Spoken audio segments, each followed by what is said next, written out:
Père céleste, en cette nouvelle aurore que tu as façonnée, je me présente devant toi, non pas avec ma propre force, mais avec un cœur ouvert pour recevoir la tienne. Je viens à toi pour cette prière du matin, une prière pour activer la force du Christ, cette puissance divine capable de nous faire vaincre l'impossible. Je sais, Seigneur, que si une personne a cliqué sur cette prière, c'est parce qu'elle ressent le poids d'un défi, la présence d'un géant sur son chemin. Elle cherche un secours qui dépasse l'humain, une intervention qui transforme la réalité. Et c'est précisément ce que ta parole nous promet. Car il est écrit dans le livre des Philippiens, au chapitre 4, verset 13, la déclaration la plus puissante pour celui qui fait face à l'adversité, le secret de la victoire spirituelle. Je puis tout par celui qui me fortifie. Que cette vérité, Père, ne soit pas seulement une citation lue, mais une puissance activée. Que ton Esprit Saint prenne ces mots anciens et les insuffle dans nos poumons, dans notre sang, dans notre âme, afin que nous ne commencions pas cette journée en nous sentant faibles, mais en étant déjà plus que vainqueurs par toi. Seigneur Jésus, toi qui es celui qui me fortifie, je m'adresse directement à toi. Ta force n'est pas une simple motivation, ce n'est pas une pensée positive. C'est la force même qui a créé les cieux et la terre. C'est la force qui a séparé la mer Rouge. C'est la force qui t'a ressuscité des morts. Et cette même force, tu nous la rends disponible aujourd'hui. La promesse de l'apôtre Paul n'était pas seulement pour lui. Elle traverse les siècles pour nous atteindre ce matin. Quand il dit « je puis tout », il ne parlait pas de désirs égoïstes ou de caprices humains. Il parlait des épreuves réelles, des géants concrets. Il parlait de pouvoir endurer la faim et la pauvreté. Il parlait de pouvoir faire face à l'abondance avec humilité. Il parlait de pouvoir traverser la persécution, la solitude, le doute, et c'est là que ta force devient notre réalité.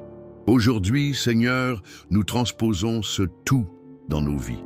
Pour quelqu'un qui écoute maintenant, le tout impossible est une montagne de dettes qui l'étouffe, un avis d'expulsion qui menace sa famille. L'esprit humain dit « c'est fini, il n'y a pas d'issue ». Mais nous activons ta force et nous déclarons « je puis faire face à cette crise financière par Christ qui me fortifie ». Ce n'est pas une formule magique, mais la décision de ne plus être paralysé par la peur.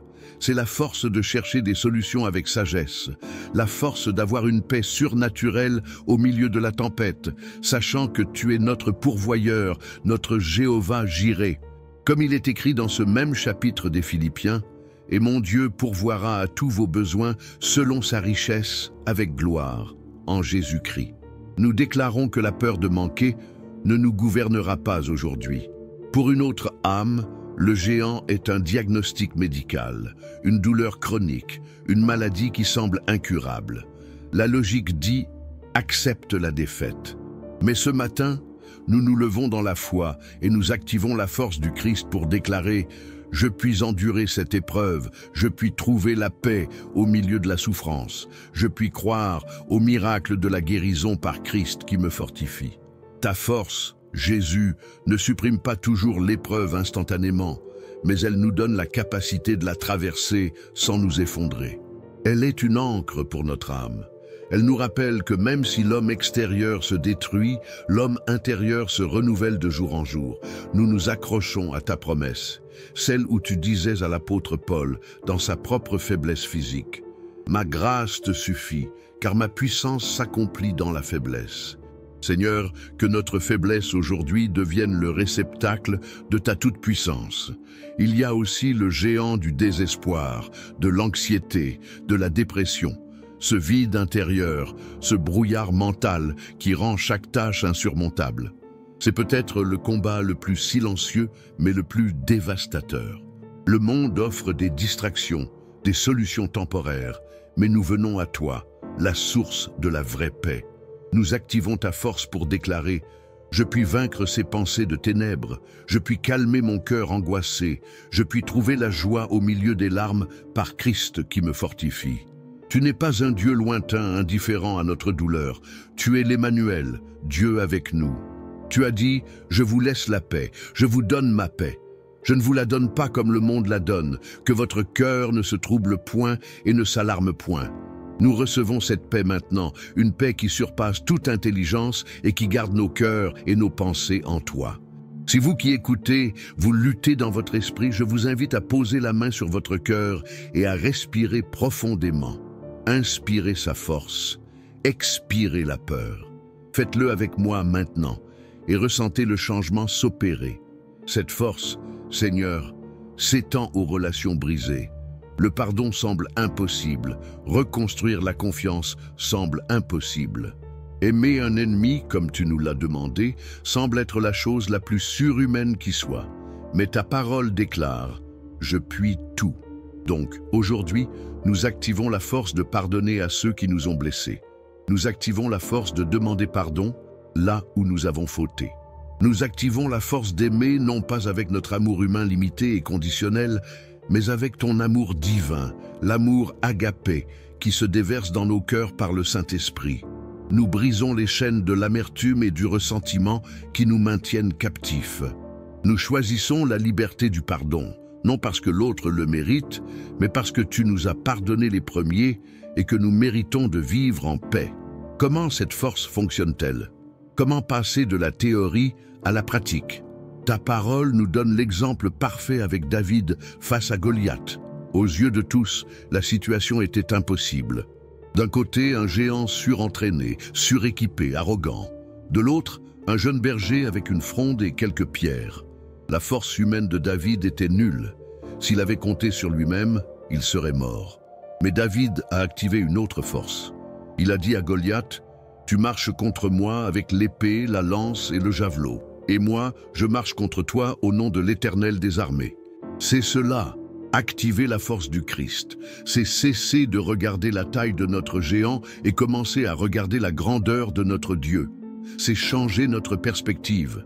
Le géant peut sembler grand, mais comparé à toi, créateur de l'univers, il n'est rien. Ce matin, nous choisissons de faire comme David. Nous nous tenons devant nos géants, le géant du surendettement, le géant de la maladie, le géant de l'addiction, le géant de la peur, et nous déclarons avec foi, « Tu viens contre moi avec des menaces, des statistiques et des pronostics négatifs. Mais moi, je viens contre toi au nom de Jésus-Christ, celui qui me fortifie. La victoire ne dépend pas de ma capacité, mais de la tienne. Si vous sentez qu'un géant particulier vous oppresse, je vous invite à le nommer dans votre cœur en ce moment. Ne lui donnez plus le pouvoir de vous intimider. Voyez-le à travers les yeux de la foi. Partagez cette prière avec une autre personne qui fait face à un combat pour qu'elle aussi puisse changer de perspective et entrer dans la victoire. En nous unissant dans la foi, nous devenons une armée invincible. Tu nous as enseigné, Jésus, le pouvoir de la foi. Tu as dit que si nous avions la foi comme une graine de sénévé, nous pourrions dire à une montagne, « Transporte-toi d'ici à là », et elle se transporterait. Rien ne nous serait impossible. Ce qui est fascinant, c'est que tu n'as pas demandé une foi immense, mais une foi de la taille d'une minuscule graine. Cela nous montre que ce n'est pas la quantité de notre force qui compte, mais la qualité de sa source. Une petite foi connectée à un Dieu tout-puissant est infiniment plus puissante que la plus grande confiance en soi humaine. Ce matin, nous plantons notre graine de foi dans le sol fertile de ta promesse. Nous l'arrosons avec cette prière et nous nous attendons à voir des montagnes bouger. L'activation de cette force est un acte conscient. C'est le premier choix de notre journée. Avant même de consulter nos emails, les nouvelles ou les réseaux sociaux, nous venons à toi pour nous brancher à la source. C'est un changement de notre dialogue intérieur. Quand la voix du doute murmure « Tu n'y arriveras pas », nous devons lui répondre à voix haute « Silence ». Car je puis tout par Christ qui me fortifie. C'est une discipline spirituelle. Chaque fois que nous répétons cette vérité, nous renforçons les connexions neuronales de la foi dans notre cerveau. Nous reprogrammons notre esprit, passant d'un état d'esprit de victime à un état d'esprit de vainqueur. Cette force se manifeste aussi dans l'action. La foi sans les œuvres est morte. Activée. Ta force, ce n'est pas rester assis passivement en attendant que tout tombe du ciel. C'est recevoir de toi le courage de faire le premier pas. C'est la force de passer cet appel téléphonique que l'on redoute. C'est la force d'envoyer ce CV, même si l'on se sent sous-qualifié. C'est la force de commencer ce nouveau régime de santé. C'est la force de se lever du lit quand la dépression nous cloue au sol. La force que tu donnes n'est pas seulement une sensation, c'est un carburant pour l'action.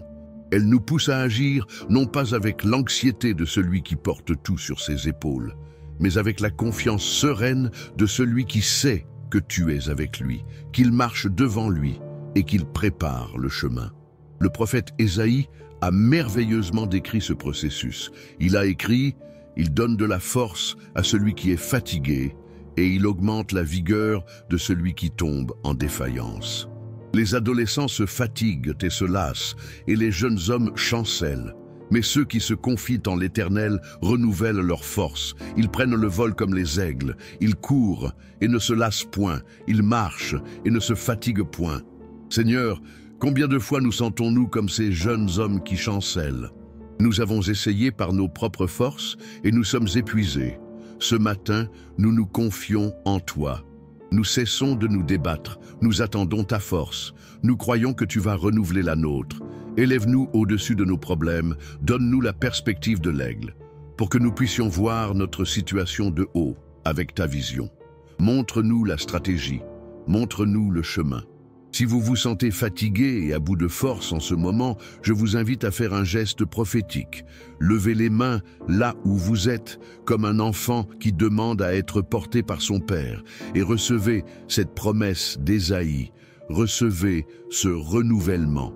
Dans les commentaires, je vous encourage à écrire « Je reçois ta force, Seigneur », non pas comme une simple phrase, mais comme un acte de foi pour sceller cette décision dans votre esprit et pour inspirer la foi chez tous nos frères et sœurs qui liront votre commentaire. Faisons de cet espace un mémorial de ta fidélité. Père, dans ta parole, tu nous donnes une autre promesse puissante en Ésaïe 41, 10.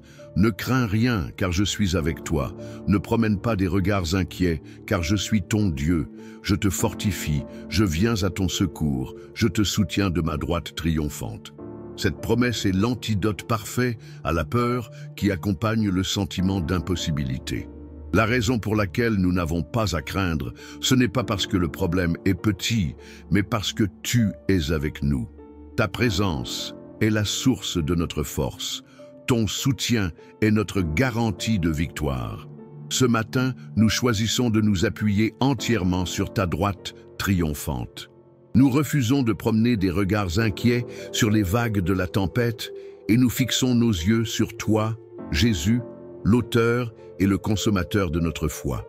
Alors que nous nous préparons à conclure cette prière et à entrer dans notre journée, je veux que nous scellions cette vérité dans notre cœur. Le verset Philippiens 4,13 n'est pas une option, c'est notre identité en Christ. Ce n'est pas quelque chose que nous espérons être vrai, c'est la vérité fondamentale de notre existence en tant qu'enfant de Dieu. L'impossible est le territoire où tu aimes travailler, Seigneur. Notre faiblesse est le point d'entrée de ta gloire. Notre sentiment d'incapacité est l'invitation pour que ta capacité surnaturelle se manifeste. Donc, Père, je te prie maintenant pour chaque personne qui a participé à cette prière. Je libère sur elle une onction de force divine, que la force du Christ s'active dans son esprit pour vaincre le doute et la confusion. Que la force du Christ s'active dans son âme pour guérir les blessures de l'émotion et apporter une paix profonde. Que la force du Christ s'active dans son corps pour apporter la vitalité, l'endurance et la guérison. Que la force du Christ s'active dans ses finances pour ouvrir des portes de provision et de sagesse. Que la force du Christ s'active dans ses relations pour apporter la réconciliation et l'amour. Je déclare que cette journée ne sera pas une journée ordinaire. Ce sera une journée où nous verrons la manifestation de Philippiens 4,13. Nous affronterons nos tâches, non pas avec lassitude, mais avec vigueur. Nous ferons face à nos défis, non pas avec crainte, mais avec une sainte audace. Nous verrons les obstacles non pas comme des barrières, mais comme des opportunités pour que ta puissance soit démontrée. Nous marcherons la tête haute, non pas par arrogance, mais avec l'assurance humble et puissante d'un enfant de Dieu qui sait qui il est et qui est celui qui marche avec lui. Et maintenant, ne laissez pas cette force s'arrêter à vous. Soyez un canal de cette puissance aujourd'hui. Quand vous verrez quelqu'un de découragé, partagez un mot d'encouragement né de cette prière.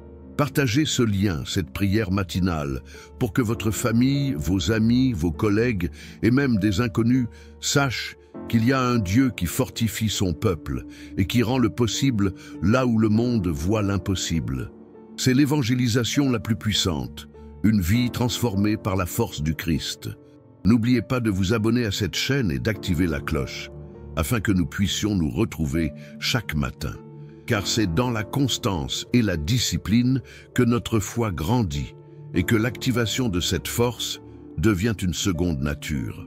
Chaque matin, nous viendrons ensemble pour nous brancher à la source, pour nous encourager mutuellement et pour déclarer la victoire sur la journée à venir. Allez, maintenant, entrez dans votre journée, non pas comme une victime des circonstances, mais comme un ambassadeur du royaume des cieux, équipé, fortifié et rendu capable de tout accomplir par la puissance inépuisable de Christ qui vit en vous. Que sa paix vous guide, que son amour vous remplisse et que sa force soit votre réalité aujourd'hui et toujours. Au nom puissant et victorieux de Jésus-Christ. Amen.